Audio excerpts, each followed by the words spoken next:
Chers amis internautes, bonjour. Merci de nous retrouver sur le Nautique de Paris 2009. Nous vous proposons un plateau. Quel bateau choisir pour faire le tour du monde? Monocoque, multicoque, bateau polyester, bateau bois, bateau aluminium. Pour cela, nous avons un très beau plateau avec en présence à ma gauche pour commencer Bernard Boucher du chantier Alubat, Bruno Voisard du chantier Nautitech, Jacques Martin du chantier Aliora Marine, Bernard Mondoulet du chantier Dine Catamaran, Stéphane Constance du chantier Allure et Martin Lepoutre du chantier RM. Ce plateau vous est proposé en collaboration Voile News Magazine, le magazine Bateau et Overlap Productions pour la partie vidéo. Olivia, c'est à vous. Bonjour à tous. Alors ma première question, ce serait qu'est-ce que vous privilégiez pour un tour du monde? Le bateau, il doit être volumineux, il doit être sécurisant. Bernard Roucher, par exemple, pour Alubat. Je pense qu'effectivement, il doit être en premier lieu, à mon avis, sécurisant. Et d'une certaine façon, il faut aussi qu'il y ait de bons volumes intérieurs pour pouvoir ranger beaucoup de choses, pour pouvoir partir loin. Voilà, absolument. Loin et longtemps. Et longtemps. Martin Lepoutre, Fora Marine. Je ne pense pas qu'il y ait un bateau de voyage, un bateau de tour du monde idéal. Ça dépend aussi et surtout de ce que veulent faire les gens, en combien de temps, avec quel genre de bateau, à combien de personnes, etc. Je crois qu'il n'y a pas un bateau de voyage idéal et je crois qu'autour de la table, on construit tous des bateaux très différents et que tous, d'une manière ou d'une autre, peuvent s'adapter à des bateaux de grand voyage. Je crois que ça dépend beaucoup des attentes de leurs propriétaires. Alors du volume, bien sûr, parce qu'il y a des gens qui mettent beaucoup de choses pour faire un tour du monde. Il y en a qui n'en mettent pas grand-chose d'ailleurs.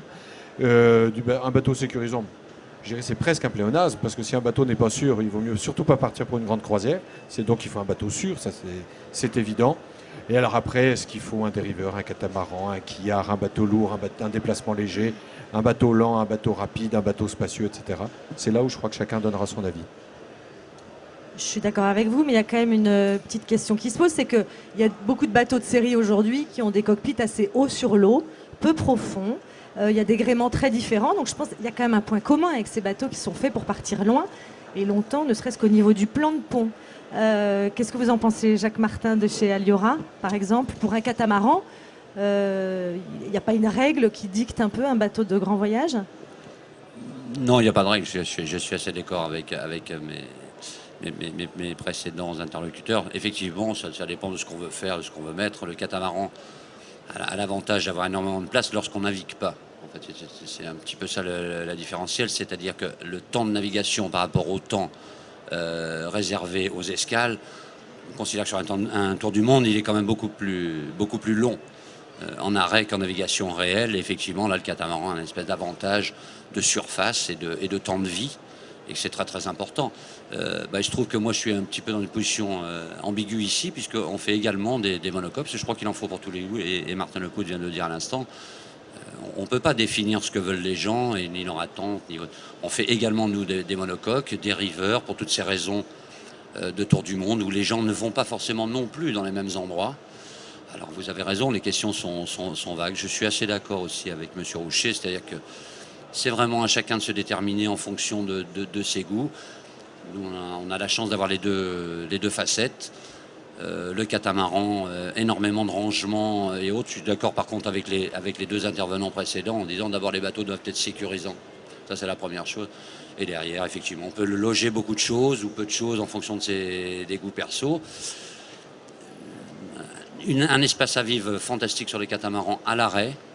Et puis un espace à naviguer sur les monocoques, vraisemblablement plus sympa pour les gens qui aiment le monocoque, ça c'est clair. Stéphane Constance du chantier Outre-mer et Allure, vous avez des profils de clients très différents entre catamaran et monocoque, ou finalement, même s'ils ont le même projet, est-ce que c'est des profils très différents? Oui, en effet, il y a des différences dans les profils de clients, des nuances. Et juste pour compléter ce qui a été dit avant sur les caractéristiques, moi il me semble qu'il y a des caractéristiques qui sont assez universelles par rapport à ces projets de navigation autour du monde, indépendamment de la solution technique retenue. Il y a la navigation en équipage réduit qu'on va retrouver quel que soit le type de bateau. Je pense que c'est aujourd'hui une attente assez forte et qu'on peut satisfaire. Et il y a cette notion qui se décline de plein de manières d'autonomie. Alors on parlait de volume de stockage tout à l'heure, mais d'autonomie en eau, d'autonomie énergétique, etc. Donc pour moi, c'est des le vrai bateau de voyage, quel que soit son nombre de coques ou son matériau, c'est comme vous l'avez dit, il y a la sécurité, il y a l'autonomie, il y a un ensemble de caractéristiques clés qu'il faut servir, il y a des fonctions clés qu'il faut satisfaire, et après il y a des nuances. Alors, j'en reviens à votre question. En effet, c'est vrai qu'on voit nous sur les catamarans outre-mer, qui sont des bateaux connus pour leur concept de bateau très rapide, léger, très simple. On va avoir des programmes qui vont être plus entre les tropiques. On est sur des bateaux plutôt destinés dans des régions ensoleillées, alors que le monocoque, notamment les dériveurs intégraux allure, vont avoir des programmes de navigation plus versatiles. On peut aller bien sûr aussi profiter du soleil, mais aller tutoyer les glaçons dans des latitudes un peu plus extrêmes. Donc il y a un petit côté comme ça de tout-terrain, peut-être plus développé dans ma perception en tout cas, chez le monocoque, et un confort de vie, notamment dans les régions chaudes et également en famille. Souvent, on privilégiera le catamaran quand on est en famille nombreuse. C'est peut-être la nuance qu'on perçoit chez nous. Bernard Mondoulet, vous travaillez pour Dean Catamaran, qui est un chantier basé à Cape Town, en Afrique du Sud. Vous avez des clients qui ont des projets quand même, sacrés projets, parce que pas mal d'entre eux vont directement chercher leur bateau à Cape Town. Moi, j'en ai rencontré un et c'est assez impressionnant parce qu'ils remontent, ils se refont toute la remontée jusqu'en France, quoi. Voilà, je vais dire un petit peu la même chose que tout le monde, c'est-à-dire que d'abord, ce sont des projets de vie, essentiellement, et des projets de vie qui sont très différents. Vous pouvez avoir des couples, vous pouvez avoir des retraités, vous pouvez avoir des familles avec 2 enfants, 4 enfants. Donc déjà, le catamaran s'adapte à cela. Ensuite, Cape Town, ce sont des bateaux essentiellement marins. C'est ce qu'on dit. Il faut d'abord avoir des bateaux qui soient très sûrs. Une chose qui est très importante quand même pour les bateaux de voyage, c'est la capacité de charge. Vous avez des très très bons bateaux qui sont très rapides, mais si vous avez des gens quand ils partent en voyage, ce sont les vélos, c'est la petite moto, c'est les bouteilles de plongée, ils chargent énormément en bateau. Et donc il faut vraiment que le bateau reste un bateau, qu'il aille vite. Donc c'est pour ça qu'on est entre des bateaux très rapides et puis des monocoques, parce que nous devons avoir un très fort échantillonnage et qu'on a des bateaux et que nous avons des bateaux qui peuvent aller un peu partout en fait, puisqu'on en a qui sont dans les extrêmes sud, extrêmes nord, au Comores, dans l'océan Indien, donc ce qui permet en fait d'avoir alors il y a aussi le bilan énergétique, ce qui est très très important. Il faut vraiment que les bateaux soient très très autonomes. Ce sont des voyageurs, donc ce sont des gens qui partent. Nous, nos propriétaires, c'est pas des bateaux qui restent, qui font 8 jours de croisière, 15 jours de croisière. Ils partent 2 ans, 3 ans, 4 ans, 5 ans. Donc très fort potentiel au niveau énergétique, parce qu'ils ont la machine à laver, ils ont le sèche-linge. Ce ne sont pas des bateaux faciles, c'est des bateaux assez compliqués. Donc beaucoup de panneaux solaires, on cherche toujours à optimiser, on cherche surtout à sécuriser, parce que quand vous avez un bateau qui est au Guatemala, au Nicaragua ou je ne sais où, il faut, s'il y a un problème, qu'on puisse le dépanner et qu'on sache le dépanner. Donc chaque bateau est différent en plus. C'est-à-dire qu'un propriétaire, comme je vous dis, un retraité, n'a pas du tout la même volonté d'avoir un bateau comme un couple avec des enfants. Donc les bateaux sont différents et nous devons les suivre de cette manière. Il y a un suivi aussi qui est important, parce que les tours du mondiste ont besoin d'être suivis. C'est un projet de vie, on les suit avant et on les suit pendant. On y reviendra après. Bruno Voisard du chantier Nautitech. Vous avez sorti 2 Nautitech récemment, le 441 et le 442. Et je crois qu'il y a quelque chose d'assez intéressant, justement, en parlant d'autonomie.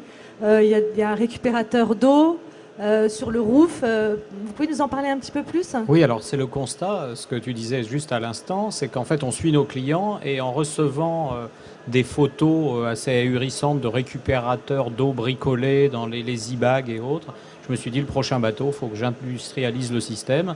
Et donc notre nouveau roof inclut un récupérateur d'eau, donc ça fait 20 mètres carrés, avec un système qui contrôle la salinité avant que l'eau parte dans les réservoirs. Juste pour rajouter ce que vous disiez, je pense que tous les bateaux qu'on représente autour de la table sont parfaitement adaptés, et je rejoins le côté plus, on va dire, glace ou plus grand voyage du monocoque, particulièrement aluminium. Nos catamarans, on va dire, ils vont du Canada en période d'été jusque de l'autre côté, c'est la péninsule Valdez et c'est la limite, mais on voit bien que nos clients catamarans ne vont pas vraiment plus loin et ce n'est pas l'objet. Bateau à charger, je dirais que chez Nautitech, il y a une autre particularité qui semble plaire aux clients, c'est le fait qu'on est issu du monde de la location au départ, avant de faire des bateaux plus sophistiqués, ce qui est le cas aujourd'hui, et donc des bateaux très simples. Donc ils cherchent aussi la simplicité, et on représente beaucoup ce genre de bateau d'ailleurs autour de la table, vraiment simplicité d'utilisation, ne pas se transformer en bricoleur, et les bateaux de série ont fait des grands progrès avec ça. Et le dernier point, je dirais que c'est une chose qui m'étonne, et qui est le seul pour moi qui mérite une grande réflexion, c'est que quand on navigue par exemple en couple, et couple avec enfants autour du monde, on doit réfléchir quand même au poste de bar et à la navigation dans le gros temps. Et je pense que ce n'est pas toujours le cas, que la réflexion n'est pas suffisamment menée. Elle peut être menée sur d'autres points, mais pas suffisamment sur celui-là. On va parler des matériaux maintenant. Donc là, justement, on a une représentation assez intéressante parce qu'on a des bateaux construits en aluminium chez Alubat, chez Allure, on a du polyester, on a du contreplaqué époxy. Chacun peut nous parler un petit peu justement des différences. Martin Lepoutre, contreplaqué époxy, avantage? Alors, c'est pas le matériau le plus banal. Je crois qu'on est à peu près les seuls au monde à fabriquer des voiliers de croisière en série en contreplaqué époxy. C'est une particularité. Alors, les avantages, ils sont très simples et évidents. Je ne comprends pas pourquoi tous les bateaux ne sont pas contreplaqués époxy. C'est un matériau qui est plus léger, qui est moins dense, plus léger. Plus un bateau est léger, plus il est rapide. Plus rigide, plus raide. Donc, plus un bateau est rigide, plus il est rapide. Donc, conséquence de ça, légèreté plus rigidité égale performance. Donc, il est clair que dans nos bateaux, ce qui n'est peut-être pas nécessairement le cas de tous les bateaux, et ce n'est pas du tout contradictoire, dans nos bateaux, il y a une recherche volontaire de vitesse, de performance, de rapidité. On a des bateaux qui ont la prétention et qui sont rapides. Donc ça, c'est le premier point. Ensuite, le bois, c'est un produit éminemment écologique, puisqu'on s'aperçoit que quand on a du polyester, qu'on a de l'aluminium, etc., on a des bilans environnementaux qui sont moins bons que le nôtre, on va dire, parce que le bois, par nature, c'est un produit écologique qui absorbe plus de CO2 qu'il n'en dégage au moment de sa fabrication, c'est le moins qu'on puisse dire. Donc c'est écologique. Et enfin, et c'est pas le moindre, c'est un excellent isolant thermique. Voilà. Merci. On va se tourner vers l'aluminium. Bernard Roucher, l'intérêt d'un monocoque en aluminium pour faire un tour du monde, qu'est-ce que ça apporte D'une part, je pense à la solidité de l'aluminium, qui est un matériau qui se déforme énormément, mais qui ne se brise pas, qui ne se déchire pas. Donc ça, je pense que pour un tour du monde, c'est quelque chose de très important quand on parle de sécurité. Ça permet d'aller, comme disait Monsieur Constance, d'aller tutoyer les glaçons, entre autres. Et on a beaucoup de nos bateaux qui font le Spitzberg, l'Arctique, l'Antarctique. Excusez-moi, ça c'est quelque chose qu'on ne peut pas faire avec un bateau en polyester? D'aller tutoyer les glaces? Je ne sais pas. Si, pourquoi pas. Il y en a qui le font. Je pense que c'est le cas. Sur le catamaran, c'est très différent. C'est-à-dire que ça pose des problèmes de structure. Ça, c'est autre chose. C'est-à-dire que autant sur un monocoque, et je suis bien placé pour en parler puisque je n'en fabrique pas, donc je suis convaincu justement pour certaines navigations. Pour le catamaran, se pose un autre problème, c'est qu'à la moindre fissure, le moindre petit problème, là, les conséquences peuvent être différentes parce que le catamaran travaille énormément et a besoin d'un petit peu de souplesse quand même, vu les contraintes qui sont les siennes. Donc, moi, je ne suis pas du tout inconvaincu de l'alu en cata. Jacques Martin, Aliora. Alors, vis-à-vis de l'alu en cata, on peut en discuter. Nous, on a actuellement un bateau qui est à Ushuaia, avec 60 pieds, parce qu'on fait les bateaux... Là, on parle de bateaux de 50 pieds. Si on parle de bateaux de tour du monde et tout, on fait actuellement un privilège 515, 51 pieds, exactement ce que disent l'ensemble des gens qui sont ici, c'est-à-dire un bateau pour un couple. On a la même chose en monocoque aujourd'hui à 55 pieds pour un couple, avec un système de conduite du bateau fait pour ça. Concernant la dureté du matériau, j'ai eu la chance de travailler pour un autre chantier à aluminium. J'ai fait un bateau pour Janus Curbiel et on ne peut pas dire que Curbiel n'a pas fait l'épaule. Et nous avions fait un bateau en polyester que nous avions radiographié avant le départ et ensuite à son retour. Et comme quoi le polyester s'en sortait pas si mal que ça. Je suis assez d'accord que la déformation aluminium, si on fait vraiment que de la glace, est certainement préconisant. C'est évident. Par contre, le polyester s'en sort pas si mal que ça. Nous, nos catamarans et les bateaux au-dessus de 44 pieds en polyester, on fait de la mousse divinicelle, c'est-à-dire qu'on essaye justement d'obtenir cette souplesse dont parlait Bruno à l'instant. C'est-à-dire que les cloisons ne sont pas en bois brut. Le problème d'un bateau, c'est qu'il doit bouger. C'est un peu comme un avion.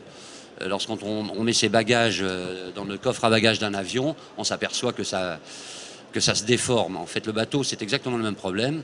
Il y a le pur et dur, on est lourd et on va aller contre la vague ou contre la glace ou autre. Et puis après, il y a la partie déformante du bateau. Là, si on est raisonnable en polyester et justement dans nos mousses divinicelles, c'est pour jouer cette déformation. Il faut que les cloisons qui composent cet ensemble soient aussi déformantes. Alors, c'est pas visible à l'œil nu, c'est de l'ordre du micron, mais il faut que ça puisse se déformer. Ça, c'est évident. Et c'est là où je rejoins Bruno. Alors, il y a forcément une petite préférence pour l'aluminium pour les gens qui font vraiment que de la glace. C'est tout à fait évident. Il y a une différence intéressante, je crois, j'espère que je ne me trompe pas, entre Allure et Alubat, c'est que vous n'avez pas les mêmes superstructures. Vous faites des superstructures en composite. C'est du tout alu chez Alubat, je crois, le roof aussi. C'est quoi, qu'est-ce que c'est la différence? C'est une histoire de poids, de faire des superstructures en composite? En effet, on a fait ce choix côté Allure. On a même déposé un brevet autour de la façon dont on lie les deux matériaux, parce qu'on estime que ça apporte de considérables bénéfices au bateau, avant tout, en termes de légèreté dans les eaux, bien sûr, en termes d'isolation thermique, d'isolation phonique, de liberté de forme, on n'est pas contraint par des contraintes de fabrication, de chaudronnerie, on peut faire tout ce qui est démoulable. Voilà, ça nous semblait être une bonne solution et qu'on a d'ailleurs observé plutôt sur la Grande Plaisance. Et notre challenge a été de l'adapter. Vous prenez par exemple chez CNB, les CNB 77, ils sont tous fabriqués comme ça. Donc c'est une idée qui nous semblait avoir de la valeur et qu'on a essayé de transposer dans la Petite Plaisance pour avoir quelque chose à apporter de différent, parce qu'il y a déjà des acteurs qui excellent dans ce domaine et qui sont de grands leaders, et il fallait qu'on apporte aussi quelque chose de différent, une valeur différente. Bernard Rouchet. Oui, nous avons choisi le tout aluminium pour la bonne et simple raison que nos bateaux, je dirais, c'est vraiment une poutre, et c'est ce que l'on recherchait.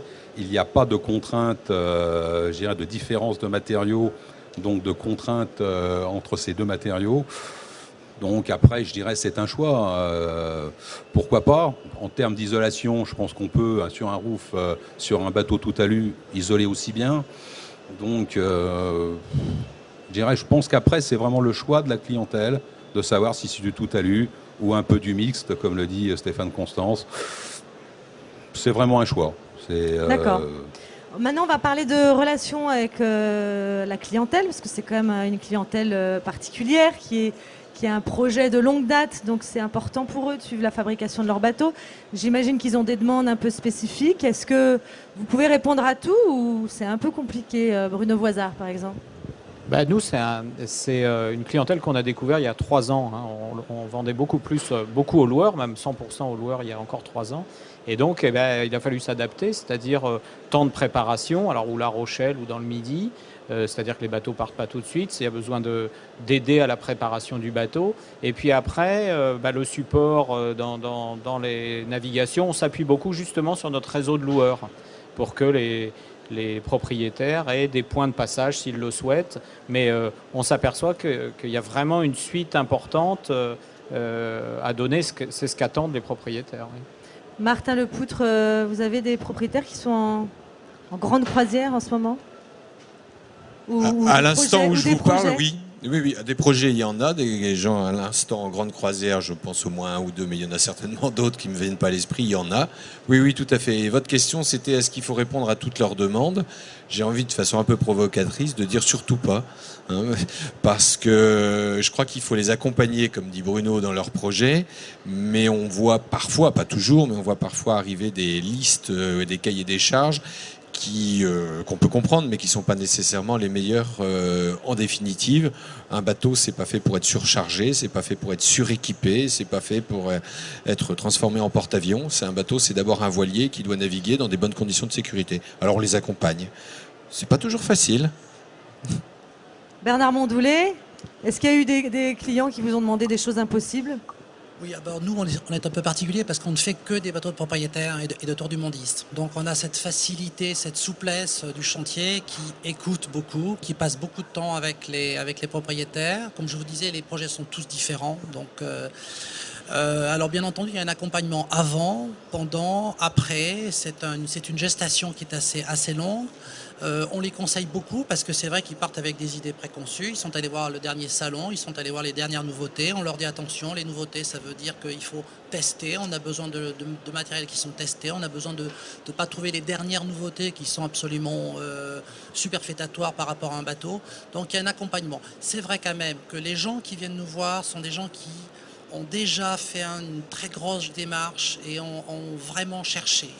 Ils arrivent souvent avec des cahiers de décharge, c'est certain, mais ils ont déjà des idées bien arrêtées. Il y en a quelques-uns encore qui sont peut-être issus de la location, c'est-à-dire qu'ils ont loué, ils disent on veut acheter un bateau, mais il y en a beaucoup en fait qui sont déjà des propriétaires, qui ont eu des monocoques, qui ont eu des katas et qui veulent aller un petit peu au-delà parce que leur projet est vraiment de partir pour de bon. Et donc là, ils veulent un bateau qui soit très complet. Ça va jusqu'à, alors qu'on parlait des machines à laver le linge, la sécheuse et tout ça, ce qui est une galère pour nous parce qu'il faut tout régler. Hein. Il y a les panneaux solaires ensuite, il y a l'énergie, il y a les fausses bonnes idées en énergie qui sont souvent moins bonnes qu'efficaces. Il y a tout ce qui est maintenant connexion avec le monde extérieur parce qu'ils veulent être connectés avec la famille, ils veulent continuer de travailler souvent sur leur bateau, donc Internet, Iridium, etc. Donc c'est vrai que ce sont des bateaux, et quand je vous dis que chaque bateau est différent, c'est que vraiment on est obligé de prendre des photos, des diagrammes pour tous les bateaux pour justement les informer à distance. Alors nous, on n'a pas le réseau de loueurs. On fait un peu, c'est dommage qu'Amel soit pas là, mais on est un peu comme eux. C'est-à-dire qu'on a un lien direct avec, c'est l'usine directement. Sur la plaque du bateau, vous avez le portable de Peter Dean, mon portable, le portable de l'usine. Et quand ils ont un problème, alors ça peut être tout bêtement, j'ai un fusible qui a pété, je ne sais plus où il est. J'ai oublié de regarder sur mon manuel. Ils nous passent un coup de fil et on les dépanne. Voilà, ça va jusque-là. Hein. D'accord. Alors, c'est l'apanage aussi, je peux le dire, d'un chantier qui n'est pas un chantier de série. Si nous avions 50 bateaux par an ou 100 bateaux comme certains, c'est pas faisable. Nos propriétaires, on les connaît par leur prénom. Il y en a qui sont même des amis parce qu'on fait 12 bateaux, maximum 16 par an. Voilà. Donc okay. Ça aussi, ça joue. Alors, est-ce qu'on peut dire, pour finir, que c'est un marché qui malgré la crise, continue à bien se porter? Parce qu'on peut se dire que ces clients ont des projets à long terme. Et est-ce que la crise les a freinés? Ou est-ce que ce projet d'une vie, finalement, ils se disent on y va, Non, je pense pas véritablement, parce que c'est des projets mûrement réfléchis depuis de nombreuses années. Donc je pense que notre clientèle de grands voyageurs est toujours là, a toujours envie de partir, et je dirais peut-être un peu plus avec la crise. Bernard Mondoulet. Ce qu'on peut simplement dire au niveau de la crise, c'est qu'il y a beaucoup de projets qui sont retardés. Il faut être très clair, parce que pour acheter un bateau, il faut vendre quelque chose la plupart du temps. Et la plupart des gens ont des maisons, des propriétés, ou veulent vendre leur société. Et actuellement, c'est ce qui a freiné beaucoup de nos projets, à tous. C'est-à-dire qu'ils ne veulent quand même pas vendre à perte. Donc, il y a eu un petit frein là-dessus, surtout. Stéphane Constance, Allure Outre-mer. Ça doit être marrant. Tiens, d'ailleurs, il y a plus d'Outre-mer qui se vendent en ce moment que des Allures, ou inversement? Alors, on n'est pas sur les mêmes ordres de grandeur, ni de prix, ni de volume. Je pense que ça reste deux chantiers de taille très modeste, et je pense qu'on n'est pas un observatoire du marché, donc je ne tirerai aucune conclusion de ce que nous on vit. Mais on en vient juste de clôturer nos comptes là au 31 août, et les deux chantiers sont en croissance, avec une très forte croissance côté Outre-mer, puisque on sort d'une période difficile, puisqu'on a racheté le chantier qui était en dépôt de bilan. Donc c'est un retournement de société, c'est une aventure particulière et passionnante. Et côté Allure, on est plus sur notre élan, donc depuis la création du chantier en 2003, et on clôture avec 17% de croissance, ce qui, dans un environnement assez adverse, est encore assez satisfaisant. Martin Lepoutre, Fora Marine, ça a l'air d'être une entreprise qui se porte plutôt bien, et le RM 1350 semble avoir beaucoup de succès. Et on a oublié de parler de la pile à combustible aussi, qui était quelque chose d'important. Donc vous pouvez nous en dire deux mots? Alors, la pile à combustible, je peux en parler très rapidement, parce que je ne peux pas en dire plus d'ailleurs. En fait, il faut être très clair, c'est un projet, cette pile à combustible. Le commissariat à l'énergie atomique a mis au point cette pile à combustible et a souhaité avoir un support pour pouvoir la tester dans un voilier. Ils nous ont acheté un RM1200, ils ont installé une pile à combustible à l'intérieur. Il ne faut pas rêver. il n'y aura pas des voiliers de croisière équipés de piles à combustible comme celui-là avant de longues années. D'accord ? Donc que ceux qui veulent partir en voyage autour du monde ne se disent pas « Ouais, génial, on va partir et au lieu de mettre un moteur, on va mettre une pile à combustible ». Ce n'est pas encore possible et loin de là. D'accord ? C'est vraiment un avant-projet. Alors ensuite, savoir est-ce qu'il y a moins de clients qu'avant qui achètent des bateaux pour partir. Alors nous, on a des clients qui achètent des bateaux pour partir loin, mais on n'en a pas systématiquement, peut-être, on en a sans doute certainement moins que chez Allure ou chez OVNI, enfin sans doute moins. Alors, mais je dirais assez bien comme ce qui a été dit là. Je crois qu'effectivement, les gens, ils ont toujours envie de partir, mais ils ont la maison, l'ancien bateau, le magasin de madame à vendre et que ça traîne un peu plus qu'avant. Et alors après, est-ce que les affaires sont moins bonnes qu'avant ? Non, ça va. On va pas se plaindre. Jacques Martin, qu'est-ce que vous pensez de ça ? Non, mais je dirais un petit peu la même chose que tout le monde aujourd'hui. C'est vrai que les projets se sont un petit peu retardés.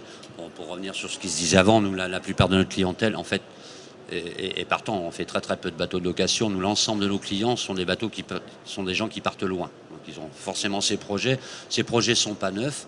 Ce sont des gens qui réfléchissent beaucoup et qui mettent 2-3 ans avant de réaliser leur projet.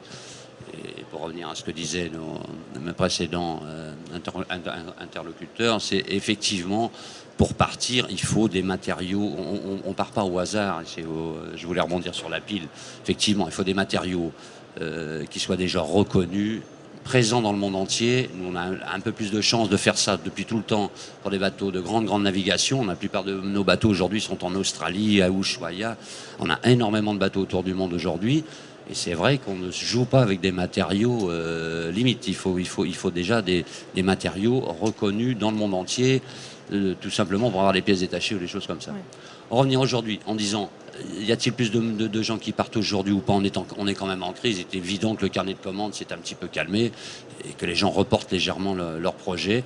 Sauf les gens un petit peu plus âgés qui, de toute façon, c'est le projet d'une vie et ne vont pas reculer. C'est la chance qu'on a dans des marchés de niche dont nous parlons aujourd'hui.